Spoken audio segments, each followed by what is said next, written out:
सबसे बड़ा दुर्भाग्य है, आप काम कितना मर्जी करवा लो, कितना विकास कर लो, उसके नाम पर वोट नहीं मिलेगा सर।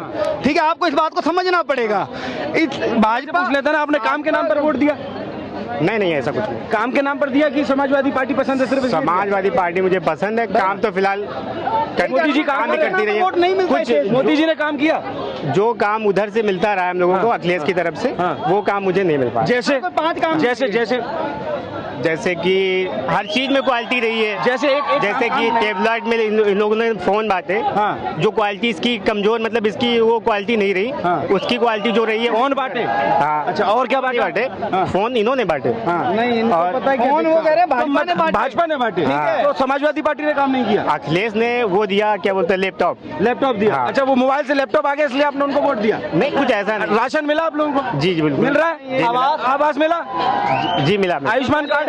हाँ है। तो फिर वोट नहीं दिया? वोट सर एक सेकंड, सब दे दो, पर वोट ये इसलिए नहीं देंगे क्योंकि एक इनको देखना है कि हमें वोट देना किसको है। आप ये हैरानी की बात है कि इनको आवास मिला, सुरक्षा मिला। आज उत्तर प्रदेश में यही भाई खड़े हैं, आप इनसे पूछ लीजिए कि उत्तर प्रदेश की कानून व्यवस्था कैसी है। अखिलेश यादव के टाइम पे दंगे होते थे, लुटेरे वहाँ पर घूमते थे, भ्रष्टाचारी घूमते थे, दंगाई घूमते थे, वहाँ के बड़े बड़े क्या नाम है, अतीक अहमद जैसे लोग दंगे फैला रहे थे, विकास दुबे जैसे लोग ये काम कर रहे थे, उन लोगों को योगी आदित्यनाथ ने खत्म किया, आपके परिवार को सुरक्षित किया। अगर किसी के परिवार को सुरक्षा दे और वो अगर व्यक्ति वोट ना दे तो ये सर इससे बड़ा दोगलापन हो ही नहीं सकता कि इससे बड़ा कोई भ्रष्टाचार, इससे बड़ा कोई दोगलापन इसलिए नहीं हो सकता क्योंकि ये देखते हैं कि सरिया कौन लागू करने वाला है, कौन बचाने वाला है।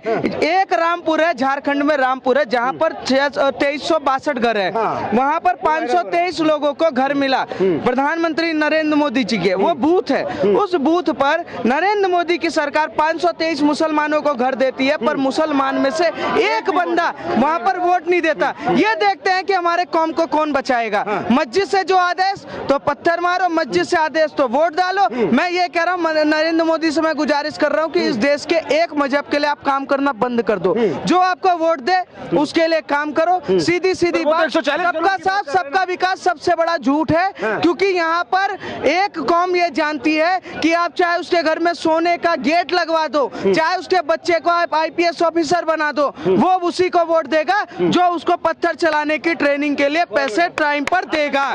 इसके अलावा कोई नहीं है। नरेंद्र मोदी कहते हैं कि एक हाथ में कुरान एक हाथ में कंप्यूटर, पर अखिलेश यादव कह देते हैं कि एक हाथ में कुरान एक हाथ में पत्थर, तो ये कहते नहीं वो सही है, हम उसको वोट देंगे क्योंकि उसने हमें पत्थर चलाने की ट्रेनिंग दी। नरेंद्र मोदी अनपढ़ है, नरेंद्र मोदी सरकार नहीं चला सकता, नरेंद्र मोदी तो पागल है। विकास करके क्या फायदा? सड़कें बना दे, हॉस्पिटल बना दे, इलाज भी कराएंगे, घर में राशन भी खाएंगे और लेटरिन में उसी के जाके हागेंगे, और वोट के टाइम पे साइकिल का बटन दबा के कहेंगे जी हमें पत्थर की ट्रेनिंग तो अखिलेश यादव ने मदरसे में दिलवाई, तो हम तो उसको वोट देंगे ना। तो वो मजहब के हिसाब से वोट देने का जो काम ये लोग कर रहे हैं, ये देश के लिए बहुत बड़ा खतरनाक है और खतरा है। आने वाले समय में हिंदुओं को सोचना पड़ेगा कि आप कब तक राजपूत और ब्राह्मण, वैश्य, SC ST OBC आरक्षण और इसमें बटोगे। आपको सोचना पड़ेगा कि आपके सामने ही वो बंदा किसी और को वोट दे रहा, पूरा घर लेने के बाद, पूरा राशन लेने के बाद, पूरा सब सुविधा लेने के बाद भी वो वोट उसी को दे रहा है जो सरिया की बात कर रहा है, जो मुस्लिम पर्सनल लॉ वोट की बात करता है, जो वक्फ वोट की बात करता है। ऐसे लोगों का बाइकआउट करना ही जरूरी है इस देश के लिए।